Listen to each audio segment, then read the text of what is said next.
What became of your lamb, Clarice? I killed him. You still wake up sometimes, don't you? You wake up in the dark and hear the screaming of the lamb.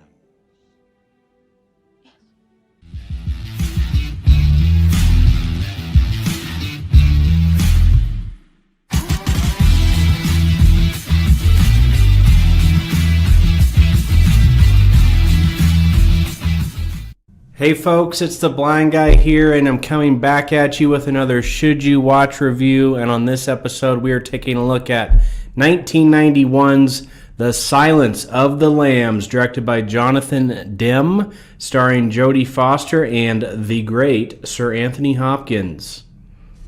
So this movie is one of only 3 movies to win the Big 5 Academy Awards. That is Best Picture, Best Director, Best Actress, Best Actor, and Best Screenplay. If you know one of the other 2 or both of the other 2, let me know in the comments below. Don't look them up. Don't cheat. And I will put them in the comments when we have a few guesses down there. But yes, this is one of only 3 in the entire history of the Academy Awards. And it was not The Return of the King or Titanic, mind you, even though they won a ton of Academy Awards. So it's really pretty impressive. So obviously that makes this a movie you probably should watch just for historic reasons, right?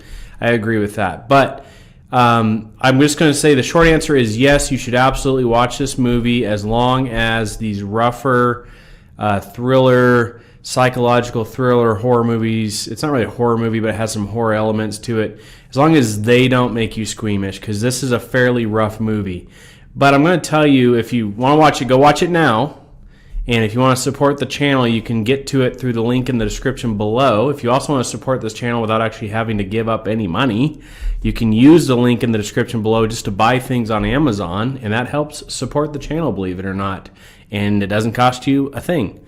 But I will put the link to the movie below. And so go watch it and then come back and listen to what I don't like about the movie and some things that I absolutely love about this movie. So first of all, we're going to hit some of the points that I do really like about this movie. First of all, it has a very solid screenplay. The dialogue's very good in this movie. It paces itself extremely well. You're interested throughout the entire movie. It's got a very neat atmosphere to it. A lot of the set pieces, it was not a high budget movie. It was a very kind of middle of the range budget, but they did a great job of making these set pieces for the movie. Some of the prison cells, and then Buffalo Bill, the serial killer's house, and things like that is extremely well done, extremely creepy.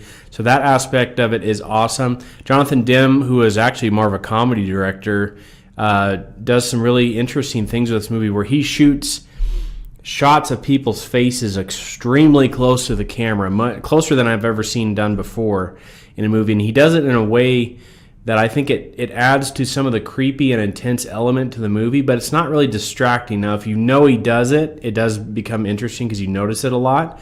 But I pointed it out to some people before, and they had never actually noticed that. But what he'll do is you'll have a shot of Anthony Hopkins talking to Jodie Foster, and every time it cuts back to Anthony Hopkins, because we're cutting back and forth. So usually when you see the conversations, they're not shot in a way that you see both people at the same time just for a little bit. But then after that, we're jumping back and forth. So they probably didn't even do the lines back and forth. They probably did them with a stand-in or did multiple takes. But anyways, they're shooting it back and forth. And every time that you watch, we start off fairly close to Anthony Hopkins, but as he's asking Jodie Foster questions, we get closer and closer, and by the time that we're getting to the last portion of the questions, I mean, his face is literally taking up the entire screen. You can see his whiskers and everything.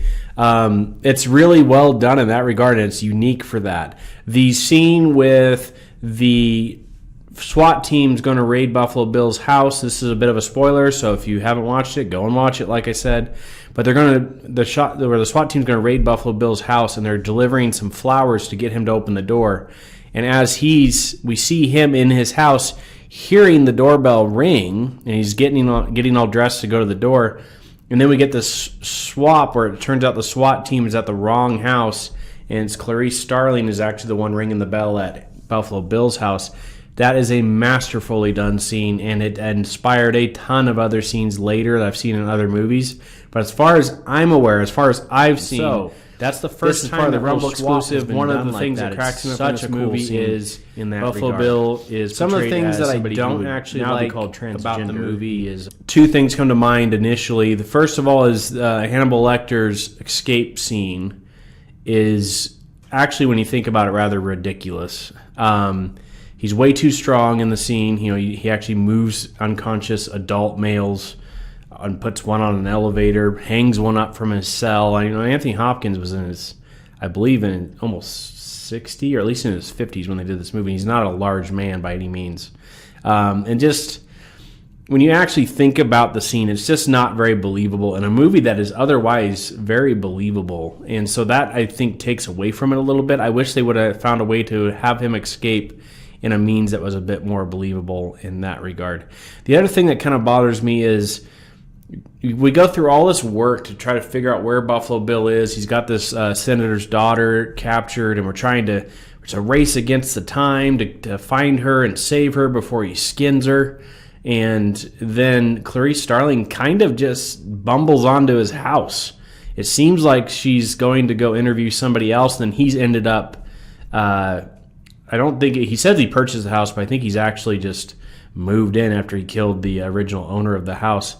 I just felt like that was kind of cheap. Like it set us all up for it, and then we didn't actually get to figure the mystery out. It just kind of, she accidentally figured it out. I just found that wasn't the best payoff. So let me know what you think about that regard of it. And I'm going to talk about something that's only going to be only in the Rumble version of this video. So if you want to check this out, check us out on Rumble as well, where we can say things that we're not allowed to say on YouTube. So from this point forward, it'll be Rumble, and then we're going to go back to the end of the YouTube one.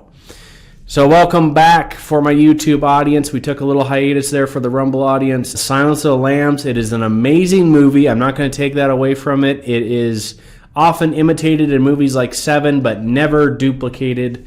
Movies that tried to do this psychological thriller and this dirty, gritty type view of crime and stuff.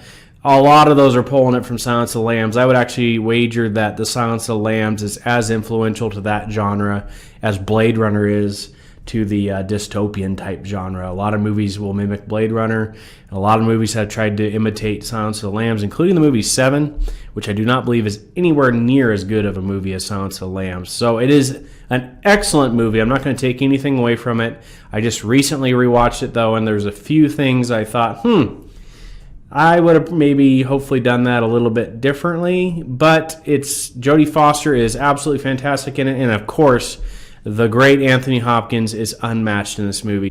So those are my thoughts on the great 1991 The Silence of the Lambs. Please do check it out if you're interested in this kind of movie. You will not regret it.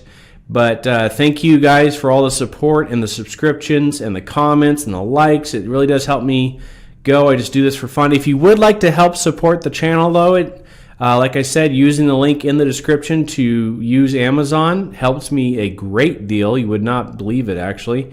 And also, if you want to just support an upcoming video, get a hold of me using the email in the description, and we will touch base with one another and figure something out. I'll review a board game if you want, your choice of movie, pretty much anything that's easy for me to access and affordable for me to check out for you. We'll make it happen. And so I thank you guys so much for everything you do for me, and I will see you on the next episode of A Blind Guy's View. Laters on the Menjay. Laters on the Menjay. Laters on the Menjay.